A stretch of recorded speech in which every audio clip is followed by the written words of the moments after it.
Herkese merhabalar. Bugün en sert eti bile, kuşbaşı eti bile nasıl yumuşatırız, nasıl marine ederiz, pamuk gibi, lokum gibi hale nasıl getiririz? Bunun basit, pratik yöntemini göstereceğim sizlere. Tencerede kuşbaşı eti nasıl pişirmeliyiz? Eti nasıl yumuşak hale getiririz? Pişirme yöntemini de anlatacağım. Ve en sonunda da etini yerken ağzınızda dağılacak, yumuşacık bir hale geldiğini göreceksiniz ve bu tarif sizin vazgeçilmeziniz olacak. Bu arada beğenmeyi ve yorum yazmayı lütfen unutmayın. YouTube kanalımın adı da Evde Yemek Tarifleri. YouTube'a yazdığınız zaman en üst tarafta çıkmakta. Kanalımızı takip ederseniz böyle yüzlerce tarif bulabilirsiniz. Öncelikli olarak kasabımdan yağlı bir kuşbaşı aldım. Ve üzerine orijinal zeytinyağı ilave ediyorum. Şöyle. Zeytinyağımı ilave ettikten sonra da süt ilave edeceğim. Hem zeytinyağı hem süt etinizi yumuşacık hale getirecek. Şimdi bunu iyice birbirine yedireceğim. Yedirdikten sonra da bu kabımızı ağzını streçle kapatacağım. Buzdolabına koyacağım. Buzdolabında vaktiniz varsa 4 saat dinlendirin. Çok vaktiniz yoksa 1 saatte 2 saatte de çıkartabilirsiniz. Ondan sonra da pişirme aşamasına geçeceğiz. Şimdi etimi arkadaşlar 2 saat buzdolabında dinlendirdim. Şimdi tenceremi ocağa aldım. Orta ateşe aldım aygazımı ve tenceremi iyice ısıttım. Bu aşama çok önemli. Şimdi elinizi tencerenin üzerine koyduğunuz zaman bir sıcaklık elinize vurmalı. Şimdi ilk önce eti koyduğum zaman cız diye bir ses gelecek. Bu sesi duymanızı istiyorum. Önce etimi ben dinlendirmiş olduğum etimi tencereme alıyorum. Sese dikkat.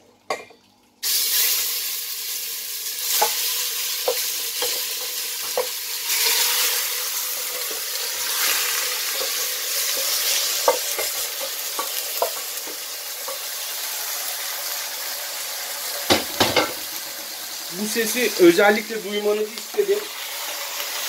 Et bu aşamada tencereye yapışacak ama karıştırdıkça et kendini bırakacak. Buradaki amacımız şu. Eti mühürleyeceğiz. Eti mühürleyeceğiz ki suyunu fazla bırakmasın. İçi sulu olsun. Şu anda orta ateşte ette hiçbir kırmızılık kalmayana kadar kavuracağız.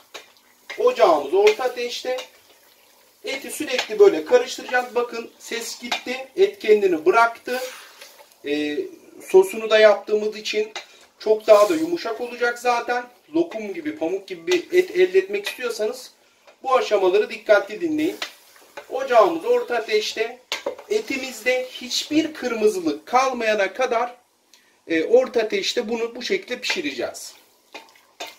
Aşama aşama gidiyoruz arkadaşlar. Bu yaptığım tarif çok denenmiş bir tarif. Sürekli de yaparım ve lokum gibi olur et. Gerçekten en sert eti bile yumuşacık hale getirir. Şimdi ilk aşamam benim burada etimin her yerinin tamamıyla mühürlemek olacak ki suyunu dışarı fazla bırakmasın. Çatalla aldığınız zaman bütün olan et lokum gibi ağzınızda dağılsın. Evet, etimin her yerini mühürledim arkadaşlar. Mühürledikten sonra da yine bir orta ateşte kapağını kapatacağım. Bir 10 dakika kadar orta ateşte bunu pişireceğim. 10 ya da 15 dakika orta ateşte böyle karıştırarak pişireceğiz. Daha sonra da altını kısacağız. Yaklaşık bir 40 dakika kadar hiç kapağını açmadan kısık ateşte pişmesini bekleyeceğiz. Şu anda 10 ya da 15 dakika kadar orta ateşte böyle pişiriyorum. Evet arkadaşlar, bir 15 dakika kadar etimiz bu şekilde kaynattık, pişirdik. 15 dakika sonra da bakın kapağını açtım. Şöyle bir karıştırıyorum. Bunu bu şekilde Şimdi bir püf nokta daha vereceğim size. Daha doğrusu 2,5 adet soğanımı içerisine koyuyorum. Hem bu soğanın suyu etin yumuşaması, suyunu bırakınca etin yumuşamasını sağlıyor. Hem de büyük bir lezzet verecek. Bu soğanlarımı böyle tencereme yerleştiriyorum. Soğan çünkü suyunu da içine bırakacağı için etin tamamen yumuşamasını sağlayacak. Etin daha da pamuk gibi olmasına da yardımcı olacak. Hem de soğan doğal antibiyotiktir biliyorsunuz. Şimdi tenceremi de kısıyorum. Kısık ateşte bir 40 dakika kadar kapağını da kapatacağım. 40 dakika kadar kısık ateşte kapağını hiç açmadan kavuracağız. Ayrıca bir çay kaşığı da karabiber ilave ediyorum. Şöyle hem etin kokusunu da almış olur. Yine şöyle karıştırıyorum. Şimdi tenceremin kapağını kapatacağım. Kısık ateşte hiç açmadan arkadaşlar kendi suyuyla, kendi yağıyla pişmesini bekleyeceğim. Hiçbir su ilave etmenize gerek yok.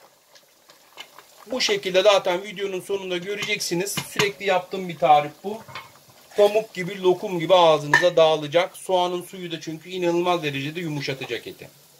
Evet arkadaşlar 40 dakika geçti. Kapağımızı kaldırıyoruz. Tuzunu şimdi ilave edeceğim. Çünkü artık neredeyse pişti. Şöyle 2 tatlı kaşığı kadar tuz ilave ediyorum.